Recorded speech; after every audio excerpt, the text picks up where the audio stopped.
What's up, the Chels? Welcome back to CBC. Welcome back to Chelsea Bola Channel. How are you guys? I hope all of you doing well today. Jumpa lagi di episode ke-117.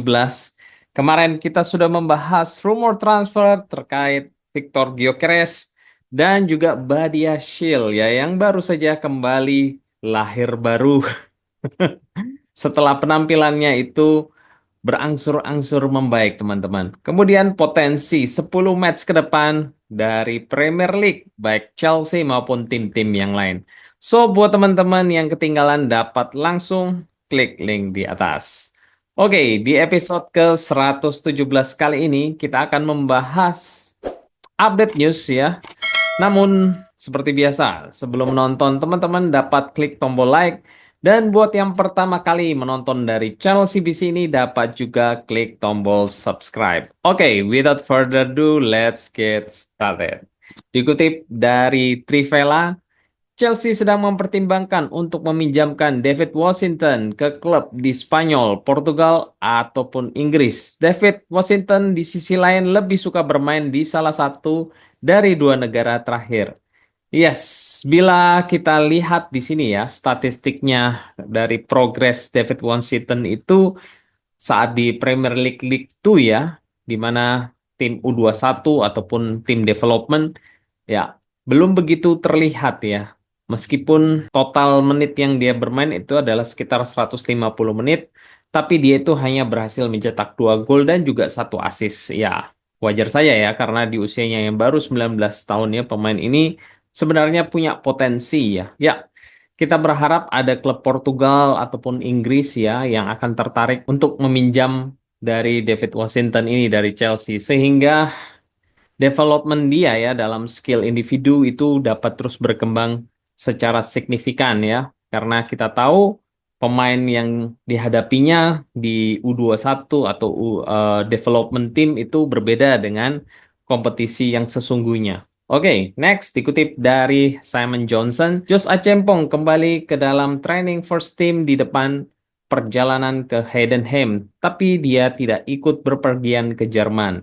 Enzo Maresca mengatakan tidak ada perkembangan mengenai situasi kontrak. Yes, kita harapkan kontrak dari Josh Achempong ini dapat segera cair ya teman-teman.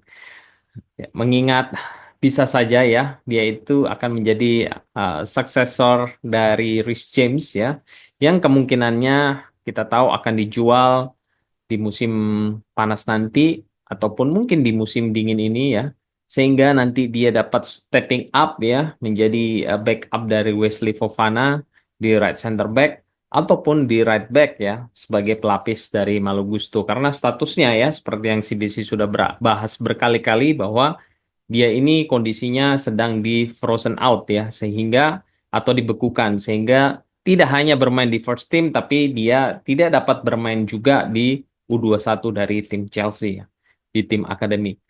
Oke, next.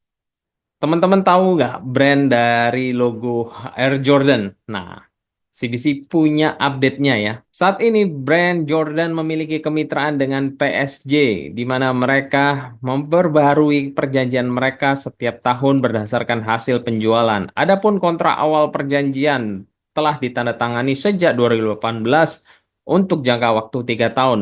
Brand dari Jordan ini tidak akan mendesain Chelsea ataupun Spurs kit jika klub tersebut itu gagal lolos ke UCL di musim depan. Tidak ada yang berubah dalam klausul hal ini. Wow, sangat menarik ya ini teman-teman. Oke, next dikutip dari Luke Class. Jordan lebih memilih Chelsea dibandingkan Spurs. Mereka akan menunggu untuk melihat apakah klub tersebut akan berhasil mencapai Champions League di musim depan. Di Paris, mereka mungkin tidak akan mencapai hasil yang seperti mereka mau ya, bahkan dari musim lalu. Dan saat ini mereka ini sedang mencari pertumbuhan jalur yang baru. Yes, CPC super excited guys untuk melihat desain dari Jordan kali ini ya. Karena kita ketahui bersama desain dari Jordan ini sangat keren-keren. Termasuk sepatu mereka yang sangat hits banget ya teman-teman. Oke, semoga saja kita doakan Chelsea ini dapat perform ya konsisten hingga di akhir musim nanti untuk merebut posisi 4 besar ya. Mau posisi 2, 3, it doesn't matter ya. Karena Kita berharap yang penting Chelsea itu qualify ke Champions League di musim depan. Oh, mungkin ada pertanyaan dari teman-teman. Kenapa tidak optimis juara Liga aja, Bang?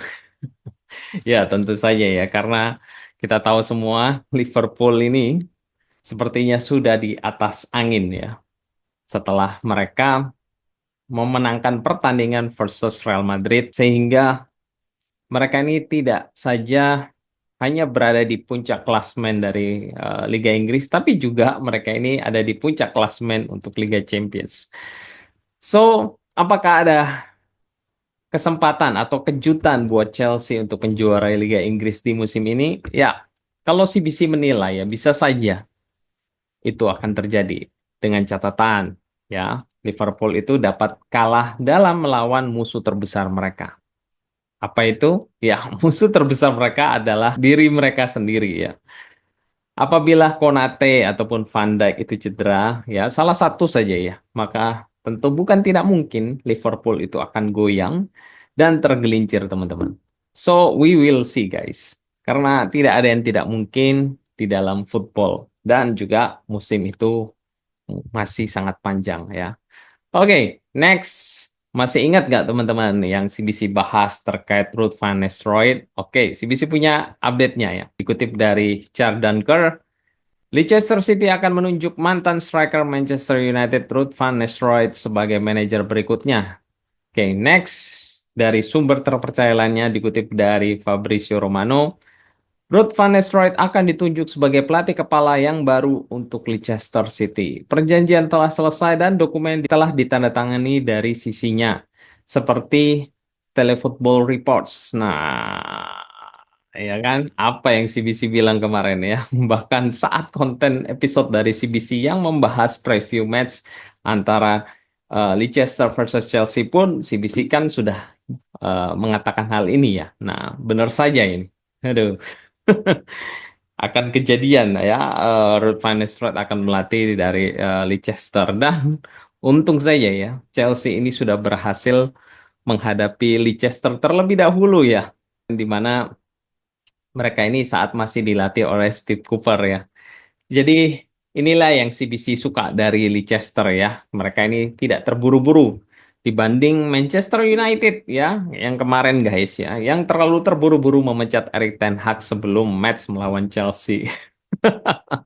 Oke, next kita dapat kabar dari Maresca terkait kondisi Reece James yang kemarin kita tahu ya sudah menjalani scan atas cedera hamstring yang dideritanya ya. Oke, Enzo Maresca berkata, ya kita tidak dapat mengatakannya karena kita tidak tahu ya berapa lama waktu pemulihannya. Dia semakin membaik hari demi hari. Kita menunggunya di sana, jangan terburu-buru. Apakah Anda tidak yakin dengan diagnosanya? Ya, tidak, kami tidak tahu persisnya dan itu sebabnya kami tidak tahu berapa hari yang dia perlukan. Satu-satunya hal yang bisa kami katakan adalah dia semakin membaik. Oh, our captain ya. CBC tidak mau membahas panjang lebar ya terkait hal ini karena dua episode dari CBC sudah menjelaskan yang mendalam terkait kondisi dari Reece James saat ini ya. Teman-teman dapat cek langsung episode-episode sebelumnya dari apa yang CBC harapkan dari Reece James ini. Oke, next. Bagaimana dengan Pedro Neto dan Malo Gusto? Mereka akan berlatih bersama kami. Kami tidak mau mengambil risiko untuk pertandingan besok, tetapi mereka berdua seharusnya tersedia di weekend nanti. So, teman-teman, karena Gusto ini tidak ikut ke Jerman, maka kita lihat ya siapa saja yang akan terbang ke Jerman kemarin malam. Ya, ada Sanchez, Jurgensen, dan Backstrom. Defender ada Disasi, Tosin, Badiashile, Colwill, dan Viega. Wow, Colwill masuk ya. Oke, next. Di midfielder ada Dewsbury Hall, Chukwuemeka, Kasede, Dyer, Samraksi. Di forwards ada Madueke, Sancho, Mudryk, George Felix, Mueka, Nkunku, dan Mark Q. Ya, sepertinya CPC akan merevisi prediksi line up ya dari sebelumnya di mana CBC itu menempatkan Gusto itu sebagai inverted right back ya. Maka karena absennya dari Gusto ini, maka kemungkinan besar yang akan mengisi inverted back itu adalah di sisi sebelah kiri, yaitu Renato Vega ya. Sedangkan Badiashile itu akan mengisi posisi di left center back.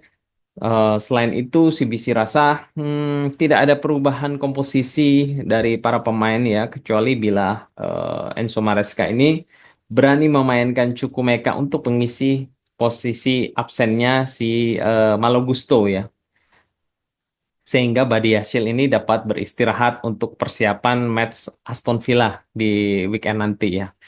Karena Vega itu akan bergeser menjadi left center back, sedangkan di attacking mid di sisi sebelah kiri ada Chukwuemeka dan di attacking mid sebelah kanan ada Ngunku.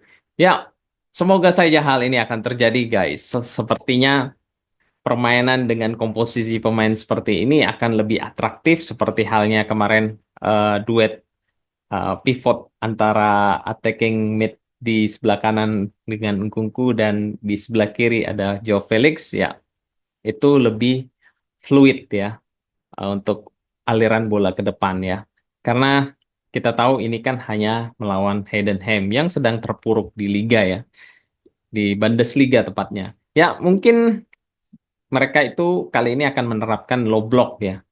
So, jangan lupa guys, untuk style alarm nanti malam pukul 12.45 dini hari waktu Indonesia bagian Barat untuk menonton match dari Heidenheim kali ini.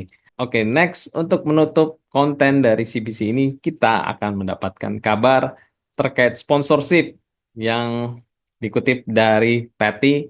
Chelsea baru-baru saja gagal untuk menunjuk sponsor jangka pendek Saudi Airlines. Ya, kembali gagal ya kita mendapatkan dana investasi atau dana sponsorship yang dapat kita investasikan untuk membeli pemain yang baru di musim ini ya.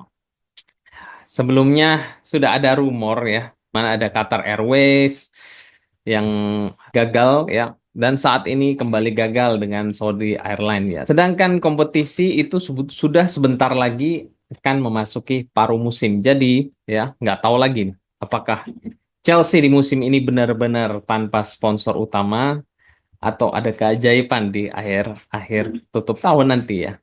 So, update kabar kelanjutannya bagaimana dan seperti apa, please stay tune di channel CBC ini. Oke, that's all di episode ke-117 kali ini. Don't forget to support channel CBC ini by subscribe, like, dan share. Thank you for watching. Take care, God bless, and keep the blue flag flying high. Come on the Chels.